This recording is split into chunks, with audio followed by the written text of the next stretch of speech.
Welcome to Everything Co-op, bringing you information on how cooperatives can help improve your quality of life. This show is being sponsored by the National Co-op Bank, NCB. The NCB is dedicated to strengthening communities nationwide for the delivery of banking and financial services for the nation's cooperatives, their members, and other socially responsible organizations. For more information on the power of community ownership, visit ncb.coop. That's ncb.coop. Now stay tuned for your host, Vernon Oakes. Good morning. This is Vernon Oakes. Welcome to Everything Co-op this morning. We have Mr. Clifford Rosenthal on with us today. Good morning, Cliff. Morning to you, Vernon. And how are you today? Very good. Where are you? I'm here in Brooklyn, New York. Brooklyn. Okay. Congratulations first. 2 weeks from now, you will be inducted into the Co-op Hall of Fame. Congratulations. In distinguished company, including yourself, who will also be inducted. Yes, thank you. I am so looking forward to it. It's been a humbling experience. How have you found it? It has been, and I had the opportunity to visit the National Cooperative Business Association, the CDF, and I saw the plaques on the walls, including people that I knew, some who were very, very dear to me. And it was indeed quite humbling to think, yes, there will be a plaque of me up there before too long. Mm-hmm. Humbling indeed. Mm-hmm. And I get well deserved. So let's talk a little bit about your history and why you deserve the Hall of Fame. Where did you grow up, go to school? You've been on before, so I just want, if somebody's listening now that haven't heard about your background, to give them a quick background. Sure. I grew up in Newark, New Jersey, which was kind of in the shadows of New York City, across the river, about 10 miles away, the poor relative in some respects. I was the son of a postal clerk and a legal stenographer, and so I was the first one in my family to go to college. And I crossed the river, which was psychologically a very big thing to go to New York City from Newark, New Jersey. I went to Columbia College. Did my undergraduate there, and also quite a number of years of graduate school, training to be a Russian historian. Okay, I can see how you can use Russian history in this co-op world. Not quite, but okay. Okay. How did you get into the co-op world? Well, again, I'm a child of the 1960s and 70s of political activism and so forth, and we were very much engaged and mobilized by opposition to the war in Vietnam. But there were other issues as well, particularly the world hunger crisis. And I guess by inclination, as much as I participated in demonstrations and so forth, I felt the need to engage in something to build something and to connect people and community in a way that was positive. And I basically came upon the notion of a food co-op. And so in the midst of graduate school, I organized a food buying club, a food co-op. We would go across the river. We were right across from Yankee Stadium on 155th Street and buy food for a couple of dozen families in our apartment building in Washington Heights, now a famous neighborhood. Mm-hmm. Wasn't so famous then. And that became my passion. It meant that I abandoned graduate school to become a food co-op organizer. And I went to Hartford, Connecticut, and proceeded to organize several cooperatives there, and supported myself for years before I got a paid job translating a Russian encyclopedia. That's what my graduate school training was particularly good for. I did it on I think it was $1 a word at that time. Moving up to $1.25 was not a great living, but it got me by while I pursued my passion, which was organizing co-ops. Fascinating. So you learned about co-ops early on in your life, in your 20s? Yes, you're right. That would have been my late 20s. Let's put it that way, yeah. So it was really early 70s when I really, my primary activity was organizing food co-ops, first without pay.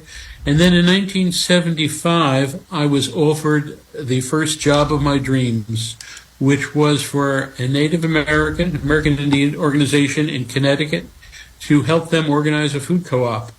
And Vernon, this was the best of all possible worlds, to do the work that I believed in and I loved and actually get paid for it. That was a real privilege. Yeah, my boss, when I taught at Howard, much later, he had said that the ideal job, if you will, is to figure out what you like and then figure out how to get paid for it. So you did it. You did it. I did. You did it. I did. And he said you'll never work. As a matter of fact, you won't even need vacations because you're doing what you love doing. And I wish everybody could experience that. I really like doing this radio show to get people to understand about co-ops, to understand the value of them and how they can help Black, brown, and indigenous people, like this Native American food co-op in Connecticut. I don't even think of Native Americans in Connecticut, New York, all up in there. I only think of them Midwest and West, which is always very interesting that they were moved out of Florida. It was a multi-tribal organization, and there are people whose land base was in Maine that came through eastern Connecticut. One reservation there, a small reservation, once they got federal recognition, that became the site of Foxwoods, which brought major income to the tribe. Okay. You figured out what you loved. And by the way, I didn't learn about co-ops until I was 47, but that's a whole nother story. You figured out what you love, and you eventually started getting paid for it. Where did you go from organizing credit unions? What did you do next? Well, okay, so I left the American Indians for Development in '77 to take a national job with a migrant and seasonal farm worker organization in Washington. And one year, the director of the organization said, we really need a credit union for the staff and clients of these farm worker organizations. So Rosenthal, why don't you try to organize that? I knew nothing about credit unions at all at that time. We got trained by a man named Floyd Augustinelli in Washington, and this was everything for me. This was a money cooperative, put simply. People pooled their money and loaned to each other. It had a 100-year history, and these were cooperatives that worked, that survived over the decades. So honestly, as I describe it, I fell in love with credit unions at that time, and that's what became my career in the cooperative movement. Yeah, it was a long time before I knew a credit union was a co-op. Very long time. And I started joining credit unions very early in my career because they gave good car loans. The interests were low. Mm-hmm. Yeah. And that's how most people think of credit unions. And honestly, one of the challenges of the credit union movement is basically educating people that, yes, this is a place to get a good deal financially, but this is a cooperative. It is nonprofit. It is a democratic institution that whether you've got $5 or $500 or $50,000 in it, you get one and only one vote to elect the board of directors and to govern that institution. That's what really excited me, that credit unions, yes, they do great things for people financially, but they're means for empowerment of people. So I like this one member, one vote democratic organization. That's one of the principles of cooperation. And you said that's what you liked about them? That's what you liked about this? It totally engaged me. It basically resonated with all of my principles and values, that this was the kind of society that we wanted to create. And credit unions as cooperatives were one way to do it in practice, a very practical way that brought real benefits to people and helped them actualize themselves. And so not only could they vote for the board of directors, they could also run and be on the board. Okay. And do that without pay, of course. Mm-hmm. So it's not a small obligation, a small responsibility to be, the volunteer director of a financial institution that has hundreds or thousands or tens of thousands of members. So I give a lot of credit to the board members of credit unions. Well, I would even expand it a little bit further. Board members of any co-op. And I learned about co-ops through the housing co-op movement. And what caught my attention were board members. I started managing housing co-ops in D.C. And the board members were mainly middle-aged to senior black women, mostly, at best a high school degree, that made tremendous intelligent decisions. And I just found that so exciting. They held each other accountable and me as a manager accountable. And that fifth principle was the first reason I like co-op, just education, training, and information. Research, how do they get the information to make these great decisions? And it was just fascinating. That drew me into co-ops. And that very much was what appealed to me, that when I learned about credit unions, particularly the particular kind of credit union I was engaged in was community development credit unions, which were credit unions serving predominantly low-income communities, individuals, congregations, especially of black churches, which were very important in that movement, and so forth. And we used to describe credit unions as a financial institution, as a community institution, but also as an adult learning institution, because you literally learned about finances and managing them and so forth, ordinary folks. So it was very empowering in that way, too. Well, I was going to say, for those board members, like you said, it was a volunteer, so you didn't get a financial payment, but you got tremendous payment in education and knowledge. And I can't tell you, on this show we would be on 11 years. October 1st, we celebrate our 11th year, completing our 11th year on the air. And I can't tell you how many people that are on boards that talk about how they learned about being a director on a board, housing, credit union, food co-op, worker co-op, any co-op, and they were able to transfer that into their house, how to budget, how to resolve conflict. Okay. All these different things that they learned. Matter of fact, the one that I liked, Cliff, was how do you not just resolve conflict, but how do you manage conflict so everybody's better off? That you can really listen to each other and get the gem from everybody's point of view, as opposed to fighting and putting the gloves on. Then all in co-ops. That's the great things about co-ops, yes. Yeah. Tremendous payoff, not in money, but knowledge. Yes. All right. So you went from food co-ops to credit unions, and you mentioned community credit union. Is that the CDFIs that you were? No, CDFIs are slightly different. I mean, community development financial institutions. Well, let me take a step back.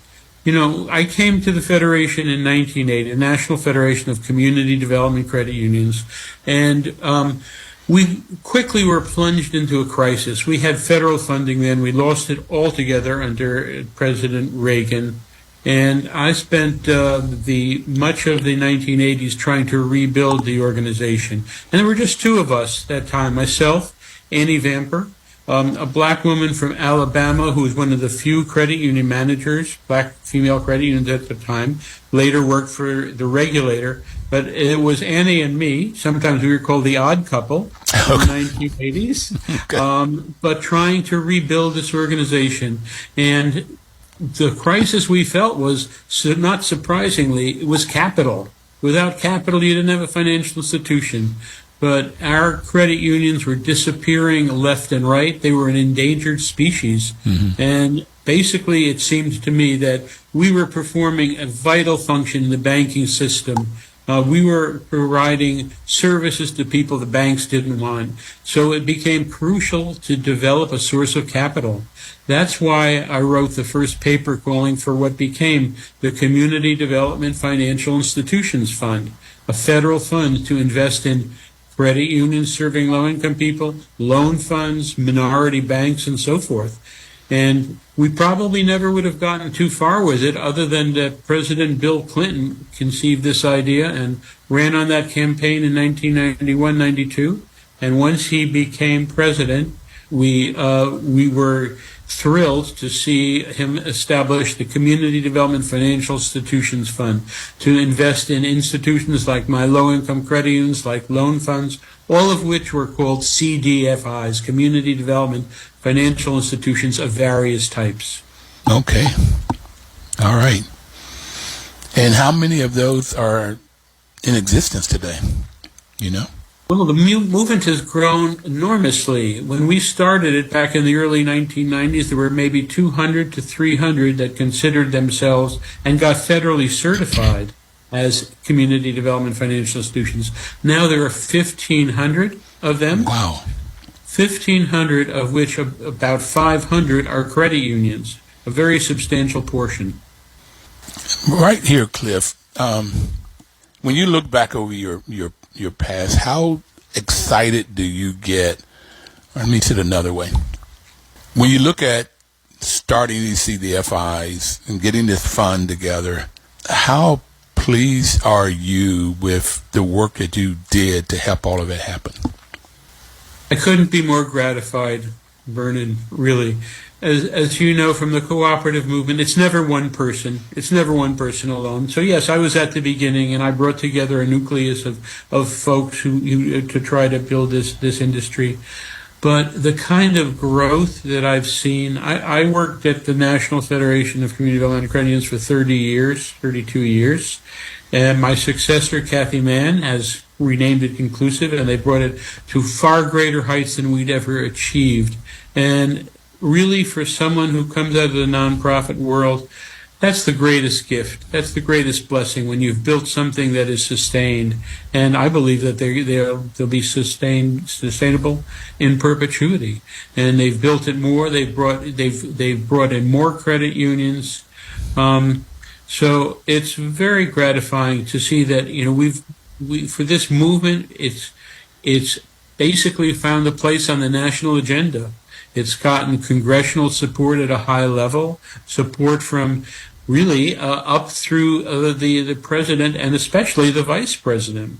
You and I talked about that a little bit. I might call people's attention to that. Back in about 2 years ago, Kamala Harris, as vice president, came to a ceremony in Bedford-Stuyvesant, Brooklyn, about a mile from me. Bed-Stuy. Okay. Bed-Stuy, do or die. The site of the Bed-Stuy Restoration Corporation, which was the first community development corporation in the United States, started with the help of Robert F. Kennedy. But Kamala Harris was there to announce hundreds of millions of dollars that would be invested in these community development financial institutions. And this was something that she supported not only as vice president, but when she had been a senator as well. That kind of recognition goes so far beyond what we had seen for many years that it's very gratifying. I think that we're on the agenda for the future. I think as new programs get developed, CDFIs are going to be a crucial part of that. Very exciting. So Kamala Harris came to Bed-Stuy. Okay. Was she a senator or vice president when she came? was vice president then. You said 2 years ago. Okay. Yeah. Right. Mm-hmm. Yeah. So did you get the same kind of response from the other person running for president? No, there is quite a contrast, really.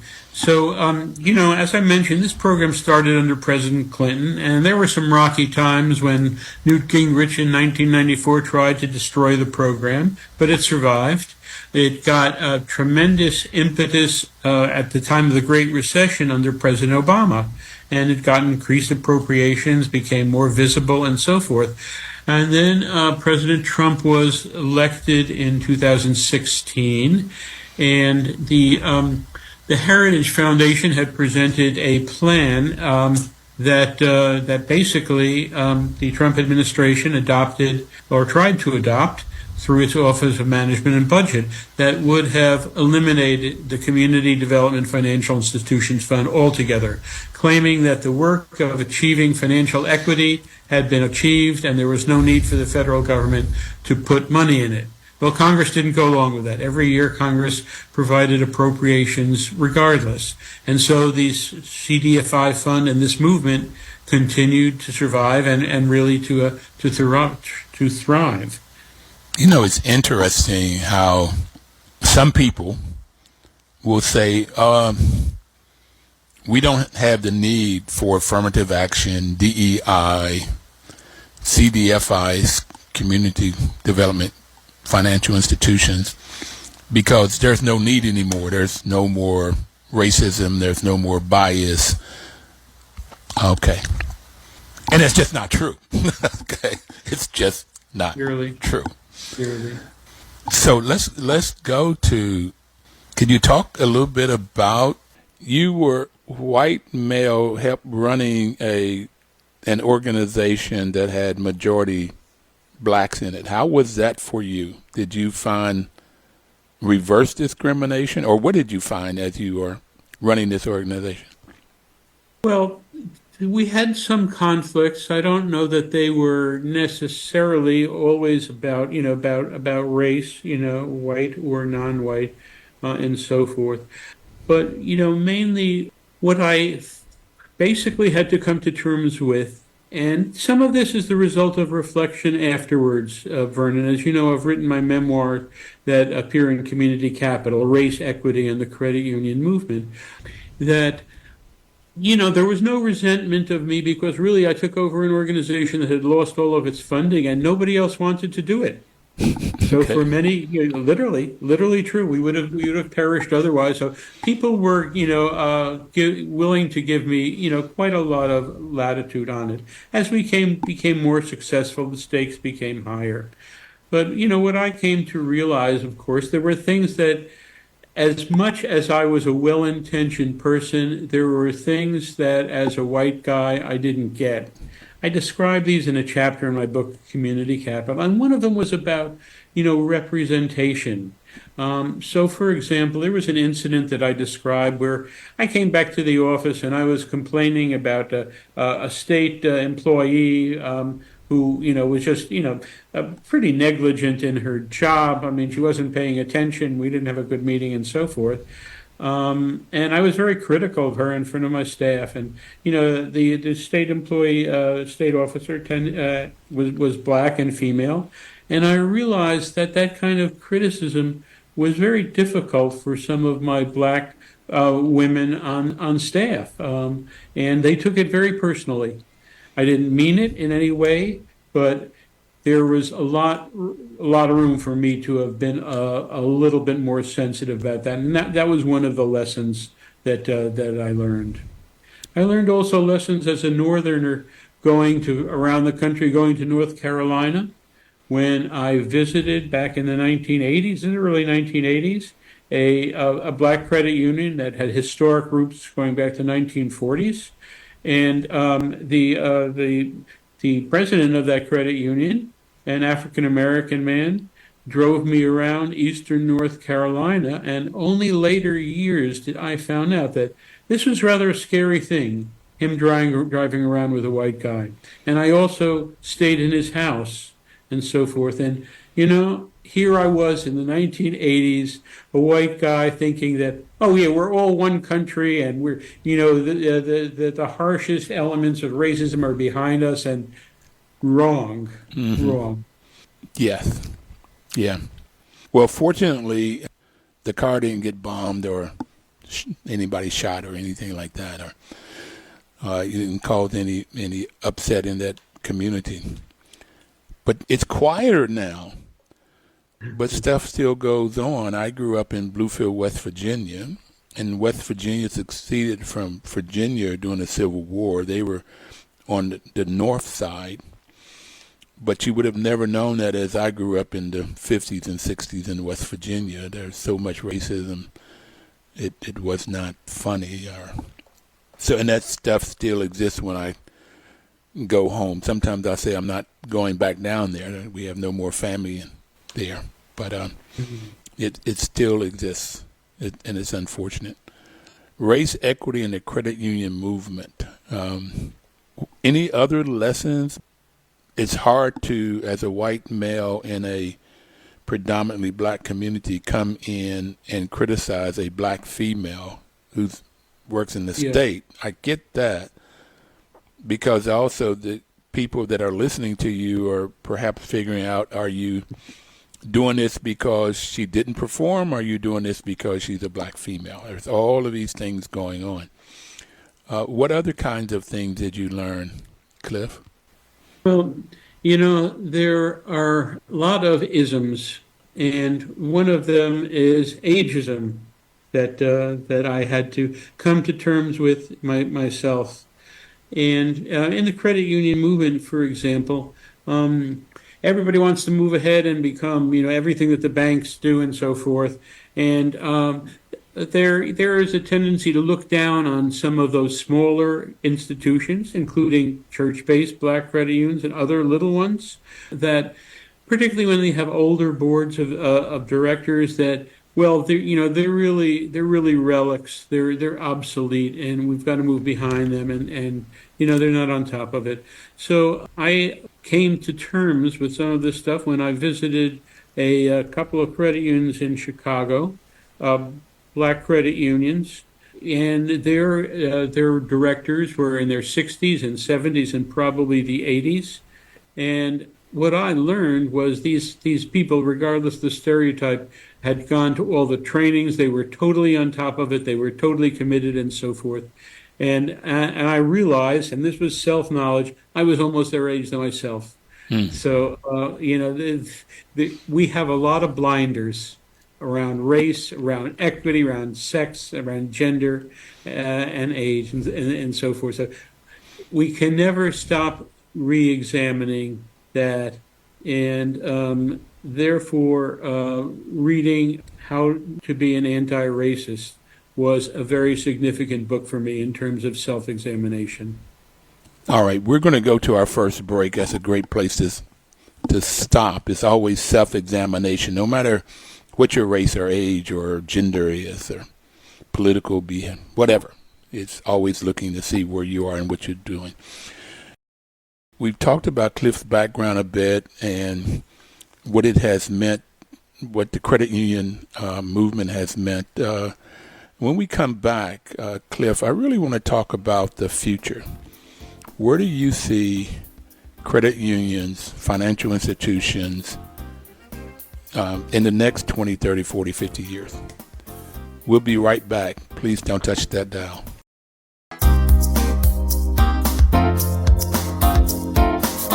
It's Vernon Oakes, and my guest today is Clifford Rosenthal, who is a 2024 inductee. At least he will be in 2 weeks with me. We're going to be inducted in the Cooperative Hall of Fame on October 3rd. That's 2 weeks from today, Cliff. 2 weeks. Okay. I know. And we've been on air, as I mentioned earlier. This is 11 years we've been on air, and the National Cooperative Bank has been our main financial sponsor all of that time. NCB's mission is to support and be an advocate for America's cooperatives and their members, especially in low-income communities, by providing innovative financial and related services.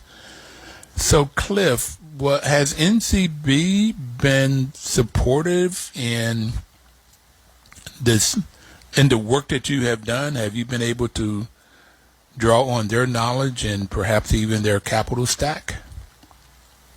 Yes, I think they've been an important supporter of the movement, which is now called Inclusiv. They've been supportive in some of my research, as well as now I'm writing another book, which is the second volume of Democratizing Finance, to cover the last few years. So they've been very supportive of that. So, in their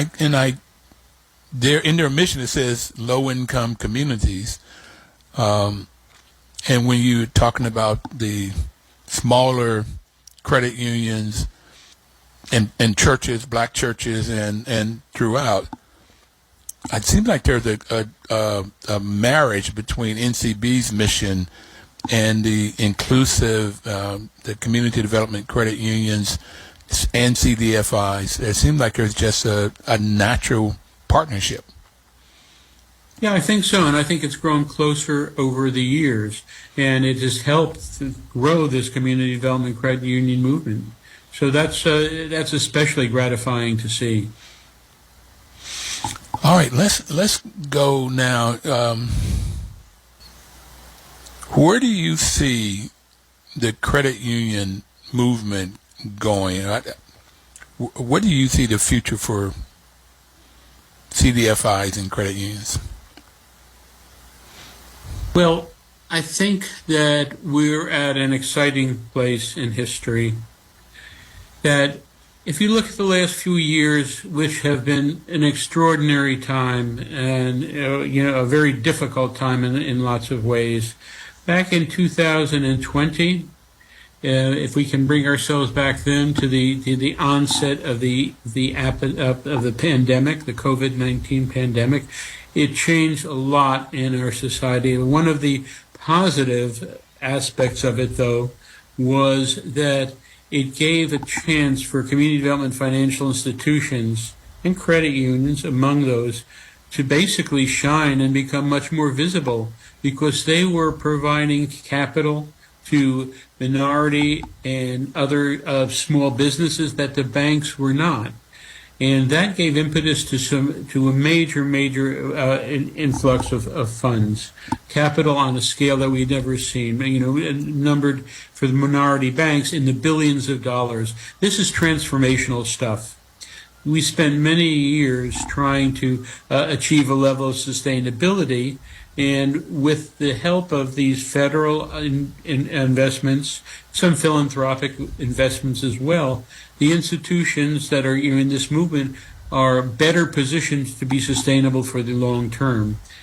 Now, especially, we're excited about this huge greenhouse gas reduction fund, which is basically going to provide $27 billion to provide, climate responsive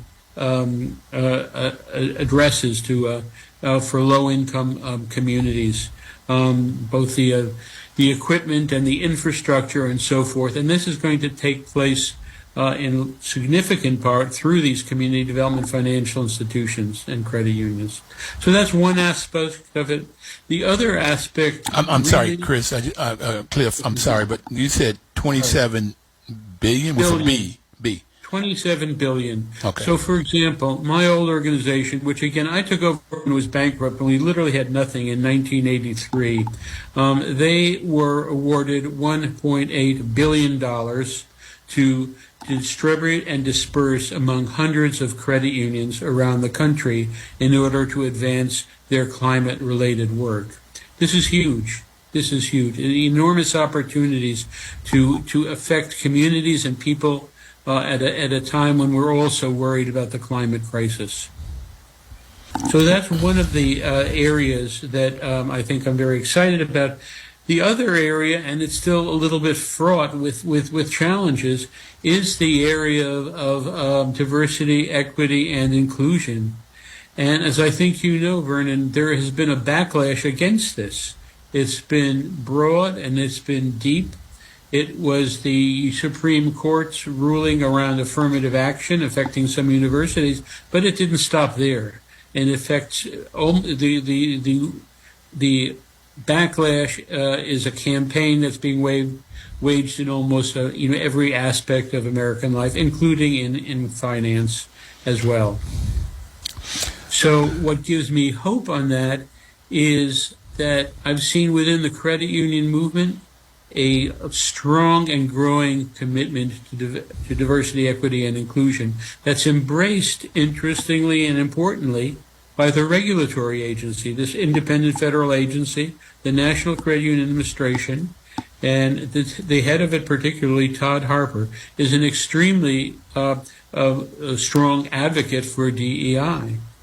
Those sorts of things are very encouraging to me. So about a month ago, I was at a conference that the National Credit Union Administration put on, and there were 300 credit union folks, all of whom are either engaged in DEI work in their institutions or want to do more and looking for ways to do it. That looks to me like a critical mass of people, particularly of the younger generation. Well, I won't speak for you, Vernon. I'm 79 years old. There are a lot of younger generations, and it's exciting for me to see folks decades younger who are energetic and charged up and are willing to carry on this struggle for diversity, equity, and inclusion. And they add something else to it, a B on it, for belonging. And you know, I think that very much is at the heart of what we all share about cooperatives.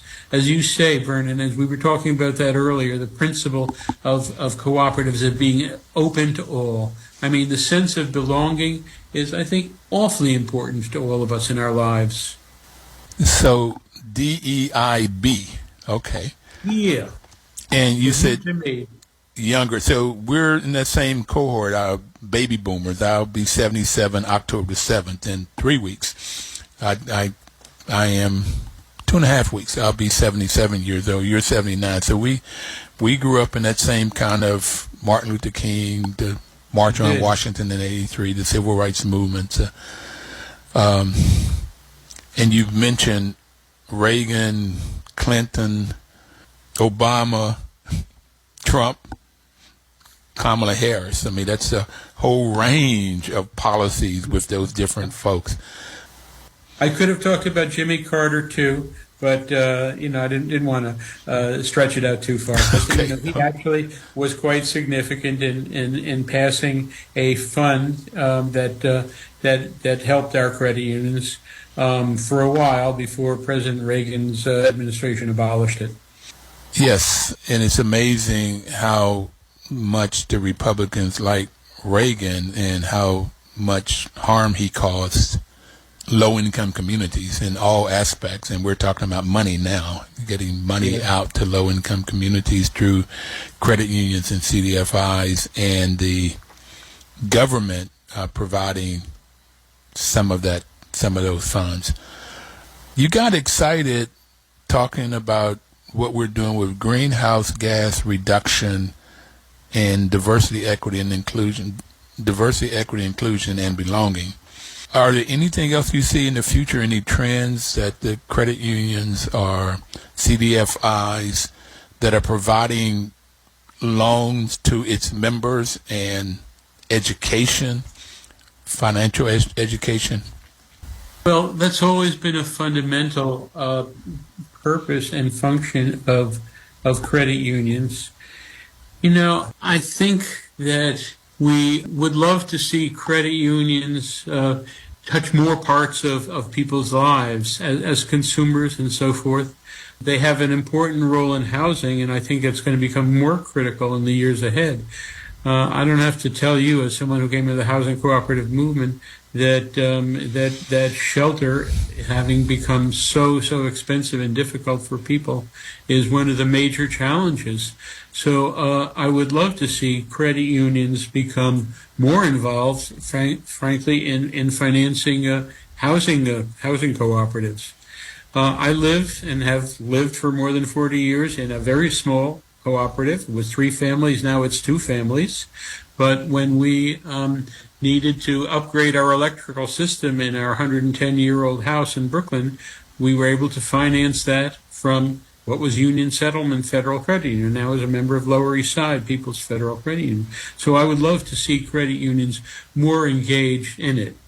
I think you know that, unfortunately, sometimes it feels like the cooperative movement has been kind of siloed. There are the food cooperatives, or the housing cooperatives, the energy co-ops, and so forth, and the financial cooperatives. So I think there's a lot more that needs to be done in working across silos. Well, you're talking about the 6th principle, cooperation among co-ops. Yes. How do we get more and more co-ops working together and growing the cooperative movement? And I think credit unions can play a huge part in that, particularly funding housing or funding worker co-ops. But there's just a lot of space that credit unions could get into. And I think that there's room for credit unions to be more proactive in reaching out to especially, non-white communities. I'll give you an example. I was talking to folks at the Cooperative Fund of New England in connection with my book, my new book, the second part of Democratizing Finance, and they basically have expanded from being the Cooperative Fund I'm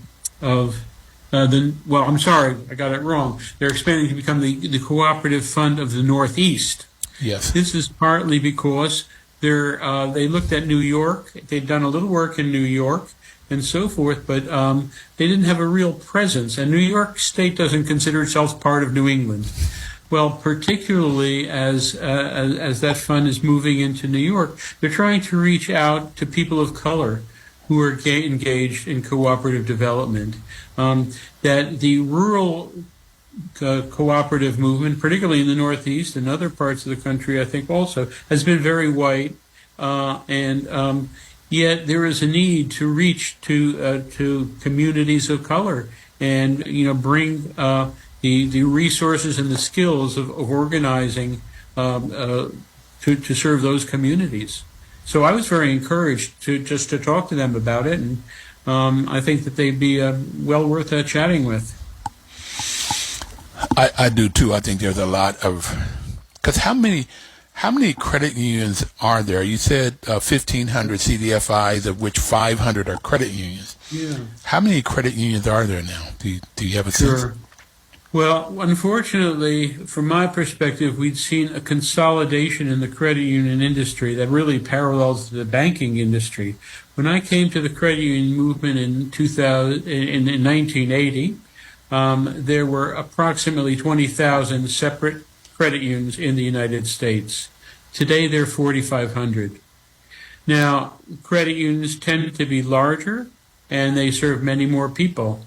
Now, there are 150 million people that are members of credit unions in the United States. But really, the decline in the number of institutions, financial institutions, has really been quite parallel. There were similar numbers of banks in the 1980s, and they're almost identical number of banks now, about 4,500, 4,600. So we've seen consolidation in the financial system. That's not without its dangers. It can decrease competition and so forth. When we go through a bad economic cycle, I certainly would remain worried that, people and communities who have the least are most likely to become the victims of that. We've seen it in the 1980s when banks pruned their branches and got rid of so many branches in low-income communities, and I don't think we're immune from that today if the economy, turns worse. I get that. I get that a lot. I mean, there's 20,000 credit unions to 4,500. The church in D.C. had a credit union, and they were forced to consolidate. So it seemed like this was probably the 90s, forced to consolidate. I didn't like that either, because the other thing that happens as credit unions or as institutions get larger and larger, yes, the thing that co-ops help to do is to figure out who their members are and what their members' needs are. Well, when you get bigger and bigger and bigger and you have more and more and more members, it's harder to figure out what the individual members' needs are. But you become more like a bank, okay? You can't touch people and understand people. So that's the problem. That is the danger. That is that's a worry we have. And I think there are a lot of people in the credit union movement who are aware of that. And, I actually see more credit unions using the language of cooperatives than I used to. So I think that that's kind of encouraging. And also, speaking again about climate crisis and so forth, I helped organize about a dozen credit unions over my career. The last one that I helped organize about 5 years ago was the Clean Energy Credit Union, based in Boulder, Colorado, but it's national. And that credit union finances alternative energy, photovoltaics, electric vehicles, other energy-saving things, and it has done fabulously well. Their model, I think, is going to spread among other credit unions. And you talk about cooperation among credit unions, and I think that that's an important thing. They've been able to generate, loans, more loans that they can even handle on their balance sheet for clean energy, and they've been able to sell off loan participations to other credit unions. So that's a great example of cooperation among cooperatives. Fascinating. Now, I have a pet peeve, want to get your advice on this. So the reason we started... I didn't do it. Go ahead. You didn't do it, okay. But the reason we started this radio program was because out of the housing market, it became clear at the National Association of Housing Co-ops that people don't understand what co-ops are. A guy named Roger Wilcox and Herb Fisher, you may know those names. They kept saying if you get developers to build co-ops, housing co-ops, and people will buy them. And eventually I said to them, with my marketing hat on, people don't know co-ops, so there's no demand for housing co-ops. And until you get to demand for housing co-ops, builders won't build them and people won't buy them. So because people don't know about co-ops, we started this radio program as an attempt to get people to understand co-ops. So I have found out, Cliff, through the years that we cooperators talk amongst ourselves in our annual meetings and newsletters, but we don't spend a lot of effort to the general public promoting co-ops. So it's nice that I'm hearing you say some credit unions are a language of co-ops more so than before. How do we get in future now, let's just take credit unions with 4,500 credit unions and 150 million, that's 1/3 of the population? Yes. Okay. That belongs to credit unions? How do we get credit unions to promote the cooperative model? Well, I think they have the capacity to do it now to reach the general public in the way they didn't. I mean, I'm always surprised when I see ads, sometimes full-page ads in major media markets, and I'm here in New York City, and it's expensive. I see their services being advertised and so forth.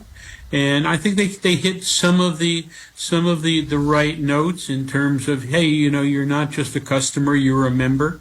But I would really love to see them, even in their advertisements, using the word cooperative.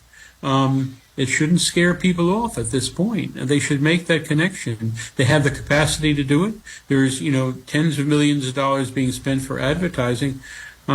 So they have the megaphone. Some of these large credit unions, you've seen them. Navy Federal is one of them that you will see.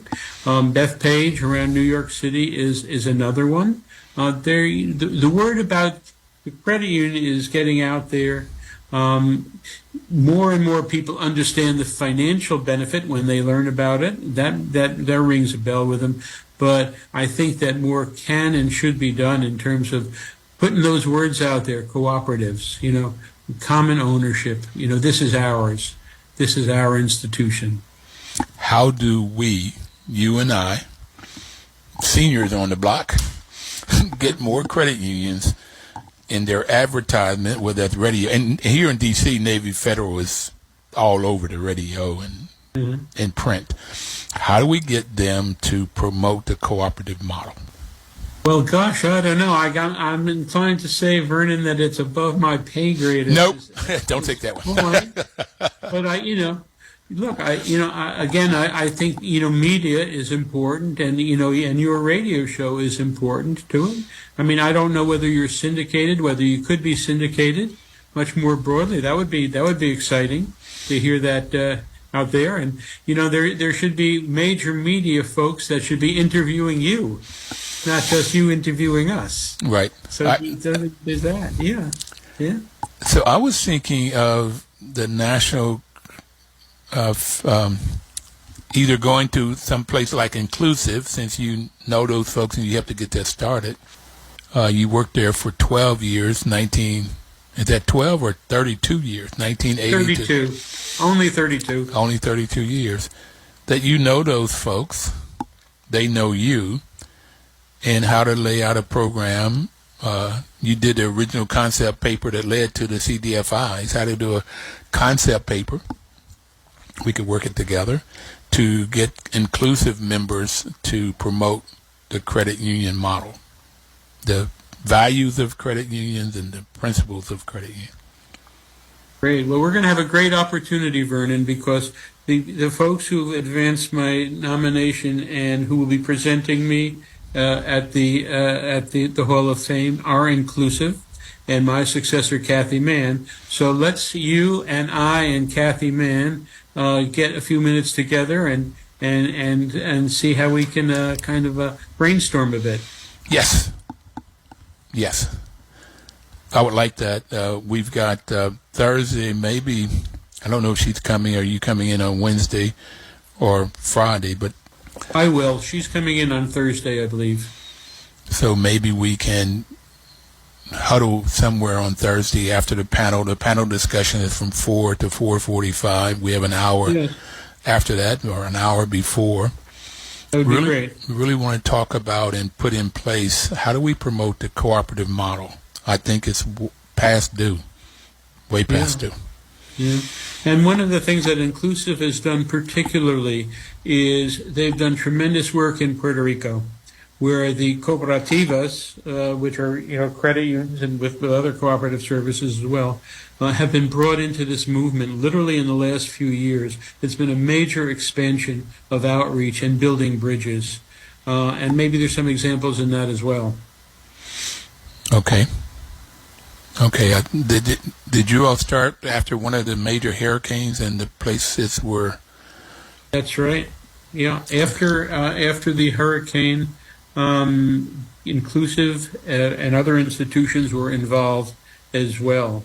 And they, for example, managed to bring to connect the Puerto Rican cooperatives to the CDFI Fund, which never happened before. Nearly 100 of those institutions have been able to get capital. That's been very important in terms of them basically returning to financial health after the financial crisis in Puerto Rico. So, working with Puerto Ricanians, but I always find it interesting, and I asked you this once before on this show, I want to ask you again, I find it so interesting. So you were also inducted into the Afro-American Credit Union Hall of Fame. How did you as a white man get inducted into the Afro-American Credit Union Hall of Fame? The first white person so chose the African American Credit Union Hall of Fame. Well, first of all, I got inducted due to the generosity of spirit of people of the AACUC, which is a very dynamic and very much a growing organization. And I think because, I would just say because of my career of trying to advance, racial equity within the credit union movement, when there were very few voices for many of those years. We were, for decades, Vernon, we were marginalized. We were literally the poor relatives of the credit union movement, and this was my mission to help bring our folks, our credit unions, more into the mainstream. So I would say that in recognition of that, the organization, under the extraordinary leadership of Renee Satterwhite, basically honored me. And again, as I've said, it was perhaps the most precious thing in my career. More precious than the one you're going to get inducted into in 2 weeks? Well, this was several years ago. This is a top one, but at the time it was. Because, it addressed what I tried to be and what I tried to do and what my values were in the credit union movement. And to get that recognition, it was not automatic, it was not required, nobody had to do it. It was a gift. It was a very precious gift to me. I think a very precious gift that you well earned. Well, thank you very much. From listening to you, talking to you. And I had Renee Satterwhite on the show before. Yeah, very well earned. So in this last minute, what message would you like to leave people with on this show?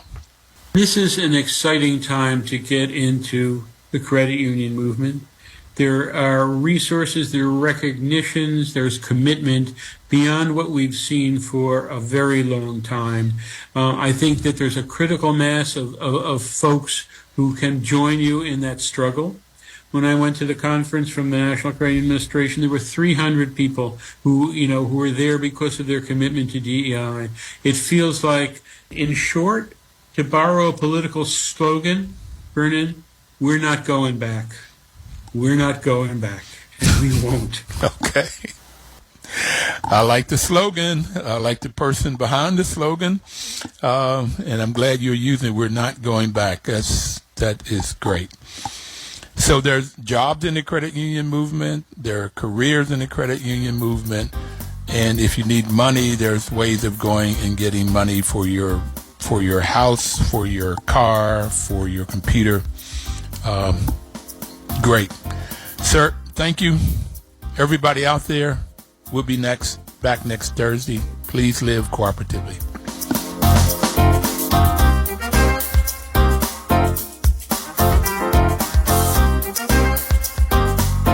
The preceding program was paid for by Everything Co-op.